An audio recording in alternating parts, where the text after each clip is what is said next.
A British officer stumbled upon a German POW nurse, bound with a sign branding her a traitor. Let me go! Please let me go! Help! Somebody help me! I'm innocent! Let me out! In spring 1945, when the war was dying but hatred was still alive, a British lieutenant walked into a German village and saw something that would haunt him forever. A woman tied to a post, a crowd ready to kill, and 60 seconds to decide whether to follow orders or follow conscience. This is the story of one choice that saved a life and changed everything. Before we start the story, write in the comments from which part of the world you're watching today. The smell hit Lieutenant James Avery first. Wet ash mixed with something sweeter, more organic. Death, 3 days old. He'd learned to recognize it in France, refined his knowledge in Belgium, perfected it here in the Rhineland, where spring 1945 had turned every village into a graveyard. His boots crunched on broken glass as he moved through what had once been a street. The buildings stood like broken teeth, their facades shattered by artillery, their insides gutted by fire. Somewhere nearby, a shutter banged in the wind, rhythmic, persistent, the only sound in the unnatural silence. "Sir!" Private Cooper appeared at his elbow, rifle ready, eyes scanning the ruins. "Feels wrong." "Everything feels wrong," Avery said, but he knew what Cooper meant. They'd taken this village, if taking meant walking in after the Wehrmacht fled, 2 hours ago. No resistance, no civilians, nothing but empty buildings and that persistent smell. Too quiet. Too empty. The war was dying, everyone knew it. Berlin was surrounded, the Reich collapsing, Hitler probably dead in some bunker. But dying wars were the most dangerous kind. Desperate men did desperate things, and the gap between victory and survival was often measured in seconds. "Keep the men spread out," Avery ordered. "Check every building, watch for—" The scream cut through the silence like a knife. Female. Close, cut short, as if someone had clamped a hand over the source. Avery's hand went to his pistol automatically. "Direction?" Cooper pointed toward the village square. "There, sir, center of town." They moved quickly but carefully, weapons ready, using cover. Avery's unit, 12 men, all that remained of a platoon that had landed in Normandy with 40, spread out in practiced formation. Veterans now, all of them. They'd seen enough to know that the most dangerous moment was when you thought danger had passed. The square opened before them, and Avery felt his stomach tighten. A crowd, maybe 60 people, mostly women and old men, with a scattering of boys too young to have been soldiers. They formed a tight circle around something Avery couldn't see, their voices a low murmur of anger and fear. At the circle's edge, 2 elderly men held what looked like rope. No, not rope. Improvised nooses, made from electrical wire. "Jesus Christ," Cooper whispered. Avery held up a fist, the signal to halt. His men froze, taking cover behind rubble. Through the crowd's gaps, he caught glimpses of what they surrounded. A wooden post, probably once a signpost or market marker, and tied to it, barely visible through the press of bodies, a woman. She was young, maybe 25, maybe younger, hard to tell with the blood on her face. Her dress was torn, her dark hair tangled, her hands bound behind the post. Above her head, someone had nailed a crude wooden sign, Verräterin, traitor. The crowd's murmur was building, individual voices starting to emerge from the collective sound. A woman shouted something about justice, a man called for blood. The energy was building, crackling like electricity before a storm. Avery had seen this before, in France, in Belgium, mob justice, the kind that happened when law and order broke down and people needed someone to blame for their suffering. "Orders, sir?" Cooper asked quietly. That was the question, wasn't it? Avery's orders were to secure the village, establish a perimeter, wait for the main force to arrive. His orders said nothing about interfering in German civilian matters. His orders definitely said nothing about putting his men at risk to save someone who might actually be guilty of whatever crime these people thought she'd committed. But his orders also said nothing about watching a woman get lynched. "How long until Captain Morrison arrives with the main force?" Avery asked. 30 minutes, maybe 40. Too long. The crowd's energy was cresting, reaching that critical point where mass became mob, where individuals surrendered to collective rage. Avery had maybe 60 seconds before someone threw the first stone, made the first cut, triggered the avalanche of violence that would end with the woman dead and this crowd transformed into killers. "Sir?" Cooper's voice was tight. "What do we do?"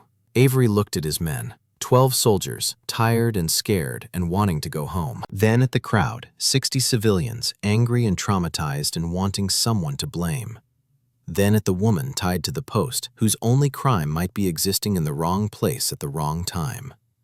He thought about the orders, the regulations, the chain of command, the 1,000 rules designed to keep soldiers alive by keeping them out of situations exactly like this one. Then he thought about his father, a parish vicar in Sussex, who'd told him before he shipped out, "The law tells you what you must do, conscience tells you what you should do. The hard part is when they disagree." "Stay here," Avery said. "Keep weapons ready, but don't aim at anyone unless I give the order. If this goes wrong—" "It's already wrong, sir," Cooper interrupted. "If it goes worse," Avery corrected, "you pull back. No heroes, understood?" Cooper nodded, unhappy but obedient. Avery holstered his pistol, keeping it visible but not threatening, and stepped into the open. The crowd noticed immediately. Voices fell silent, heads turned. He felt 60 pairs of eyes lock onto him, felt the shift in energy as anger found a new focus. He walked forward steadily, neither fast nor slow, until he stood at the crowd's edge. Up close he could see their faces, exhausted, grief-stricken, furious. These weren't monsters. They were people who'd lost everything and needed someone to pay for it. "Stop," Avery said in German. His accent was terrible, learned from a phrase book and refined in brief conversations with prisoners, but serviceable. "Stop this now." A man at the front of the crowd, 60 years old if he was a day, wearing a shopkeeper's apron, spat at Avery's feet. "This is not your business, British. Go away." "It's my business when it happens in a village under British control," Avery said, keeping his voice level. "What's she accused of?" "Traitor." The word came from multiple voices, creating an ugly harmony. "Collaborator. She helped you. She betrayed Germany." Avery looked past the crowd to the woman tied to the post. She'd raised her head now, was looking at him with eyes that showed more exhaustion than hope. Blood ran from a cut above her eyebrow. Someone had already struck her then. "Who is she?" Avery asked. "Lisa Hartman," an old woman said. Her voice shook with emotion. "She was a nurse. She helped the British soldiers while our boys died. She's a traitor, and she deserves to die." "Did she kill anyone?" Silence. "Did she steal from you? Burn your homes? Murder your children?" More silence. "Then what exactly did she do that deserves execution?" A new voice answered, younger, harder, more controlled than the others. A man pushed through the crowd, and Avery felt his jaw tighten. This one was different. Clean-shaven when everyone else was filthy. Pressed shirt when everyone else wore rags. Calm eyes when everyone else showed grief or rage. This was the dangerous one. Not the grieving father, or the wounded veteran, or the woman who'd lost everything. This was the one who used others' pain for his own purposes. "I'll tell you what she did, Lieutenant," the man said in perfect English. "She helped enemy soldiers while German wounded were dying. She gave British troops information about our defenses. She smiled at your soldiers while our country burned. And when we asked her to explain herself, she had no defense." "What's your name?" Avery asked. "Walter Kessler. I was deputy mayor of this village before you destroyed it. And you're organizing this justice?" Kessler smiled. "I'm simply ensuring that the will of the people is carried out. Surely you understand democracy, Lieutenant." It was a trap, and they both knew it. If Avery said yes, he endorsed mob rule. If he said no, he admitted he was suppressing the people's will. Either way, Kessler won the argument. So Avery changed the subject. "I want to hear her defend herself," he said. "I want to hear what she has to say before you execute her." "She's already confessed," Kessler said smoothly. "Then she can confess again. To me. In English, so I understand every word." "This is not your jurisdiction. This village is under British military control," Avery interrupted, his voice hardening. "Which means everything in it is my jurisdiction. So you can let me speak to the prisoner, or you can explain to my commanding officer why you refused a direct order from occupying forces. Your choice." The silence stretched. The crowd watched, uncertain. Some faces showed relief, someone else making the decision, taking the responsibility. Others showed anger, the foreigner interfering, stopping justice. Kessler's face showed calculation. 5 minutes, he said finally. "Then we continue." Avery walked through the parting crowd, feeling them close behind him like water filling a wake. Up close, Lisa Hartman looked even younger than he'd thought, maybe 23, 24. The kind of face you'd see in a university or a bookshop, not tied to a post waiting to die. "Do you speak English?" he asked quietly. She nodded. "Tell me what happened, quickly. I don't have much time." Lisa's voice was hoarse, probably from screaming, but clear. "I was a nurse at the field hospital. We were caught between your advance and German retreat.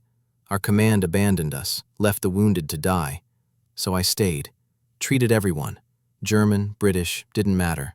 People were dying, and I'm a nurse. That's what we do." "And that's your crime? Treating wounded soldiers?" "My crime," Lisa said with bitter emphasis, "was treating your wounded. They saw me bring British soldiers into the hospital, saw me use supplies on them, decided I must be a collaborator, maybe a spy, definitely a traitor." "Did you give us information?" "I told your medics which of your men needed urgent care. That's information, I suppose." She met his eyes. "I'd do it again. I'm not a soldier. I don't stop being a doctor just because you people decided to kill each other." Behind Avery, the crowd was murmuring again, the energy building. 60 seconds had become 45, become 30. Time was running out. "Listen to me," Avery said urgently. "I'm going to cut you free. When I do, stay behind me. Don't run, don't speak, don't give them an excuse. Understood?" "They'll kill you too," Lisa said. "There are 60 of them and one of you." "There are 12 of us," Avery corrected, "and we have rifles, but it won't come to that," he hoped. Avery turned back to the crowd, to Kessler's calculating face and the old shopkeeper's grief and the wounded veteran's rage. 60 people who wanted someone to blame for their suffering. One woman who'd committed no crime except compassion. "This woman is under British protection," Avery announced, his voice carrying across the square. "She will be held for proper trial under military law. Anyone who touches her will be charged with assault on a British prisoner." "You have no right," Kessler started. "I have every right," Avery interrupted. "And more importantly, I have 12 rifles and authorization to use them to maintain order. So you can accept this peacefully, or you can test whether I'm bluffing." He pulled out his combat knife, stepped behind the post, and cut the wire binding Lisa's hands. The sound of parting metal was very loud in the sudden silence. Lisa stumbled as the support disappeared. Avery caught her, steadied her, positioned her behind him. His men, God bless them, had moved forward without being ordered, forming a loose perimeter around the post. Rifles weren't aimed, but were very visibly ready. "This isn't justice," the old shopkeeper said, his voice breaking. "My son died defending this village. She helped the people who killed him." "I'm sorry about your son," Avery said, and meant it. "But executing her won't bring him back. It'll just add another death to the pile." "Is that what he died for? So you could become killers?"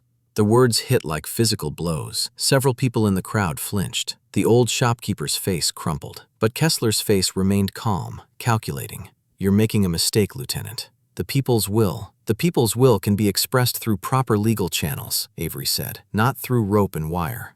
Now step aside." For 5 heartbeats, the outcome hung in balance. Then the crowd began to part, slowly, reluctantly, creating a corridor toward the street where Avery's men waited. He walked through it with Lisa behind him, feeling those 60 pairs of eyes like physical weight. Every step expected a stone, a shout, an explosion into violence. But they reached his men without incident. Cooper was already moving, creating an escort formation around Lisa, hustling her toward the medical station they'd set up in a still intact building. "Sir," Cooper said quietly, "that was either the bravest thing I've ever seen or the stupidest." "Usually the same thing," Avery replied. His hands were shaking now, after the fact, adrenaline draining away. Behind them, the crowd was dispersing, the energy broken. But Kessler remained in the square, watching Avery with those calm, calculating eyes. This wasn't over, his expression said. Not by a long way. Avery turned away and followed his men into the medical station, where Lisa Hartman sat on a cot, head in hands, shoulders shaking with relief, or shock, or both. "Get her cleaned up," Avery ordered the medic. "Treat her injuries, and post a guard. I don't trust that crowd to stay peaceful." "What now, sir?" Cooper asked. Avery looked at the woman he'd just saved, wondering what he'd actually accomplished. Delayed her death? Triggered his own court-martial? Started something he couldn't finish? "Now," he said, "we wait for Captain Morrison. and hope I haven't just ruined all our careers." But even as he said it, he knew he'd made the right choice. Orders were important. Regulations mattered. The chain of command existed for good reasons, but sometimes conscience had to come first.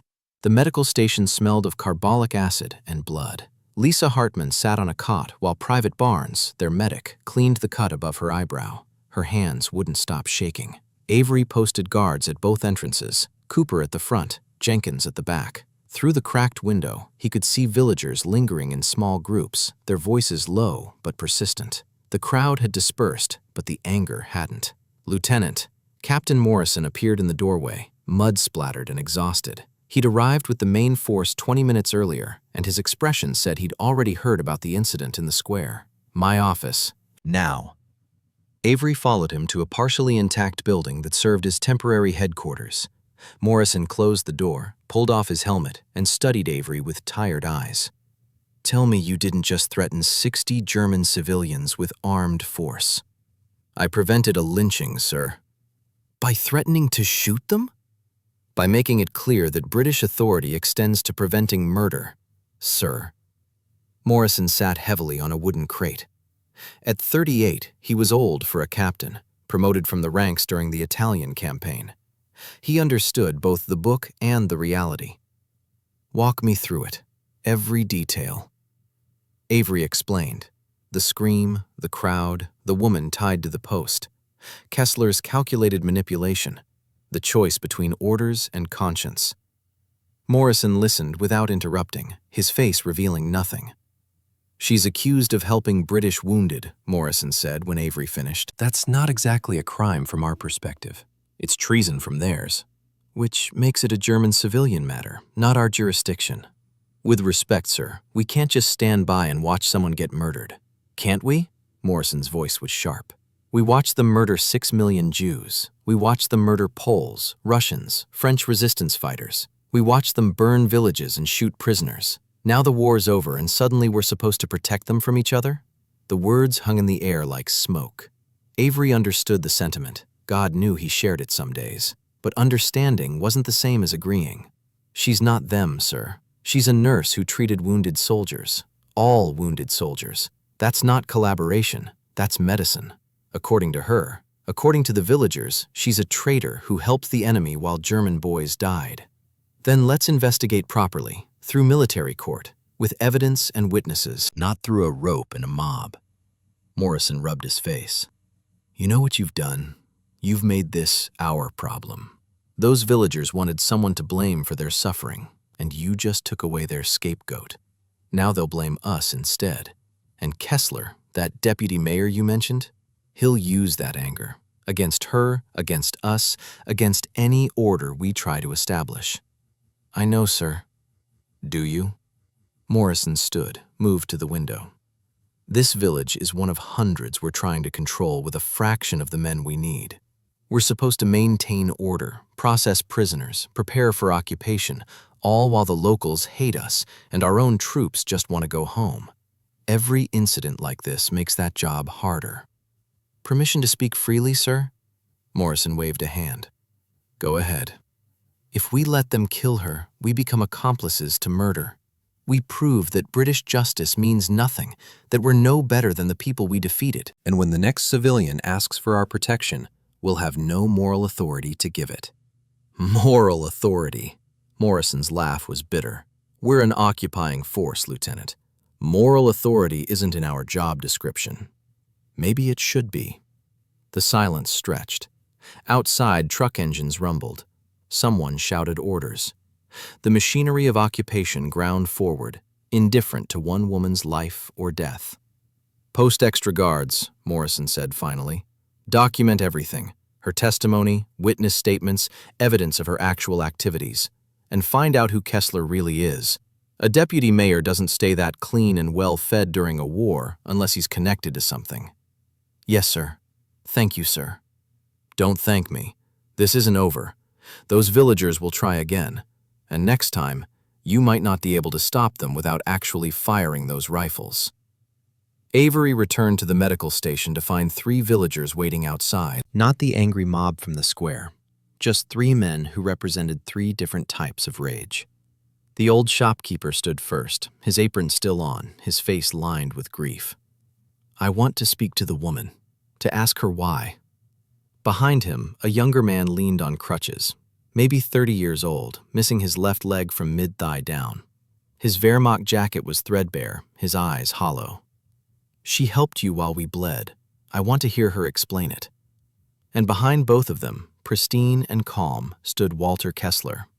"We simply want understanding, Lieutenant. Surely that's not unreasonable." Avery studied them. The shopkeeper's grief was real, raw. The veteran's pain was visceral, the kind that came from watching friends die while believing someone had betrayed them. But Kessler's composure was calculated, his presence a quiet threat. "I'll ask if she's willing to speak," Avery said. "But understand, she's under British protection. Any threat, any violence, and you'll face British military justice. Clear?" The shopkeeper nodded.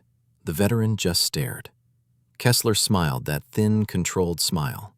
Inside, Lisa looked up with fear when Avery explained. "They'll kill me."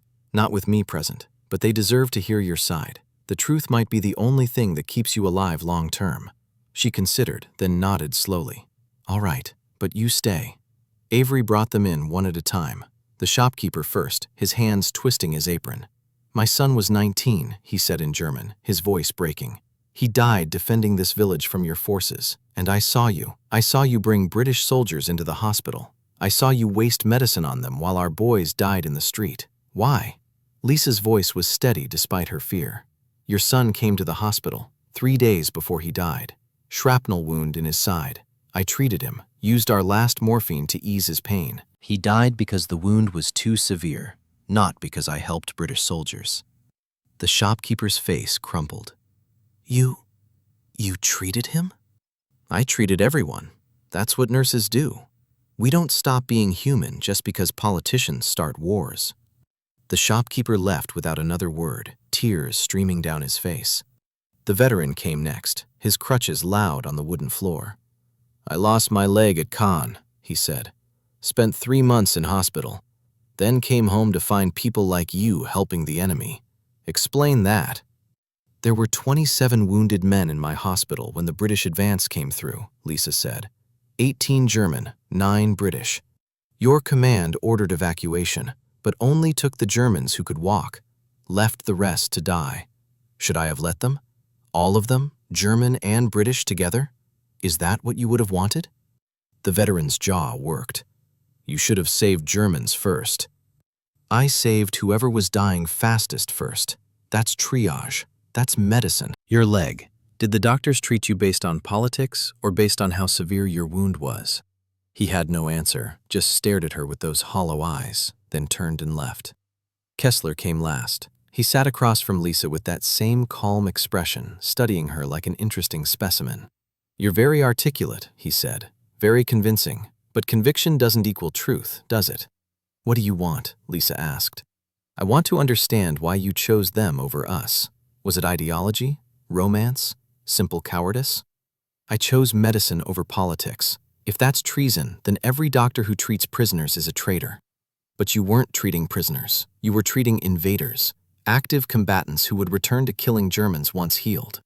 "I was treating wounded human beings who would die without care." Kessler leaned back, still smiling. "You see the problem, don't you? To you, they're human beings. To the rest of us, they're the enemy who destroyed our country. Those are incompatible views." "Then maybe your view is wrong." The smile widened. "Or maybe yours is. We'll see which the village decides." He stood, nodded to Avery. "Thank you for the conversation, Lieutenant. Very illuminating." After Kessler left, Avery sat beside Lisa.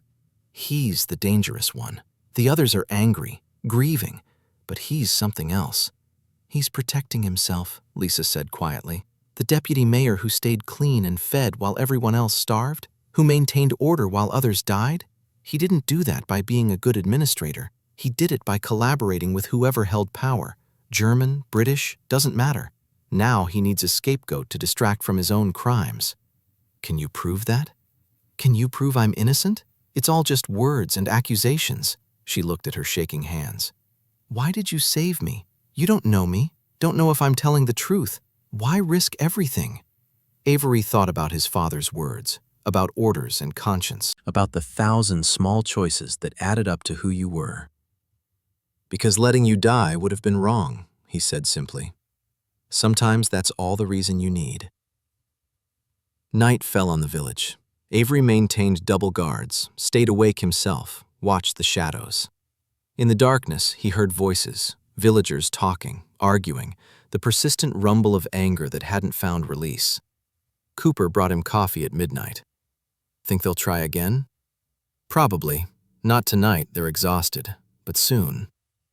Was it worth it, sir? All this trouble for one person? Avery looked at the medical station where Lisa lay awake, staring at the ceiling. One woman who'd committed no crime except compassion. One life that the machinery of war had deemed expendable. Ask me again when we know how this ends, he said. But he already knew his answer. Some things were worth fighting for, even when the fight was impossible. Especially then.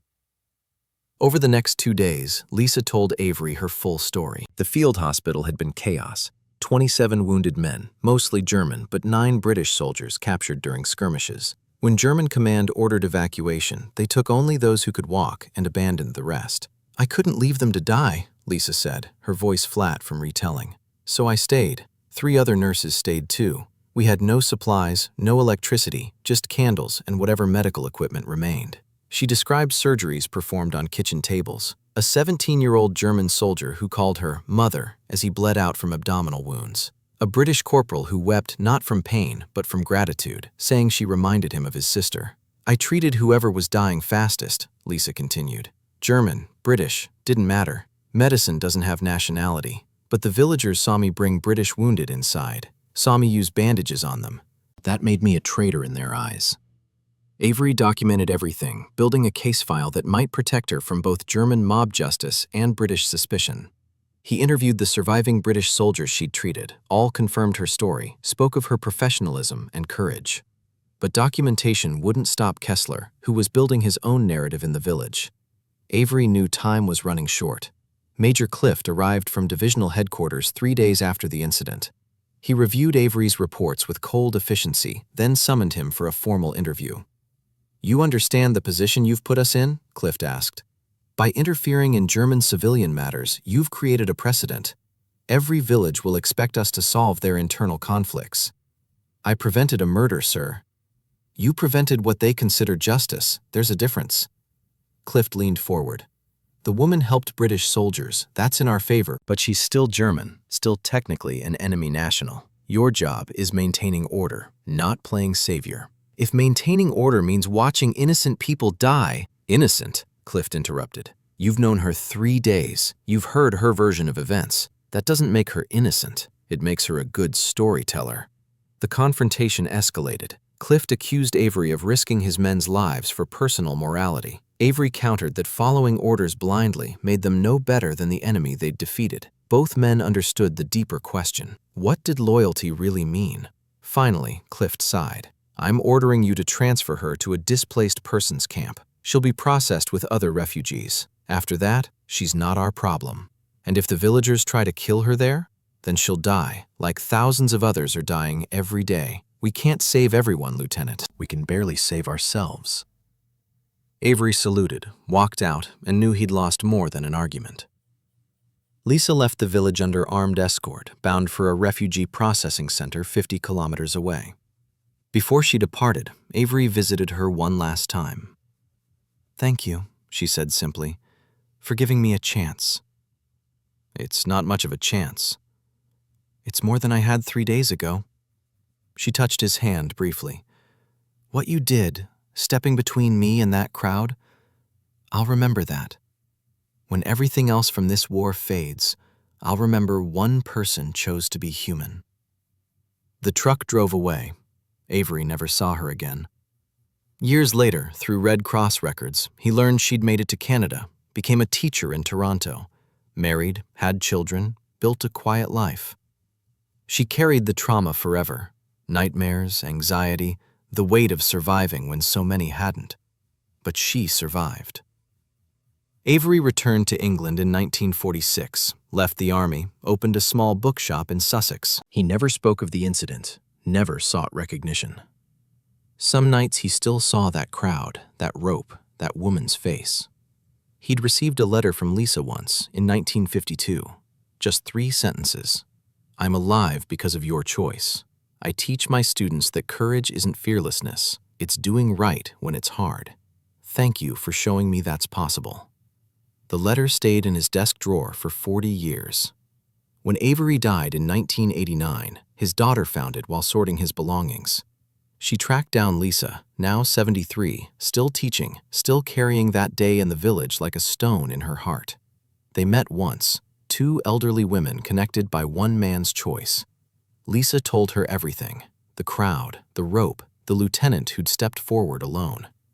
Your father saved my life, Lisa said. Not just from death, from losing faith in humanity. In the middle of all that hatred, he proved that decency could still win. The story ended not with triumph, but with truth. Loyalty isn't to flags or orders or nations. Loyalty is to the person standing in front of you, the one who needs help, the one the world has decided is expendable. Sometimes that's enough. Sometimes one choice, one moment of courage, echoes across decades and proves that even in war's darkest hours, humanity can survive if we choose it.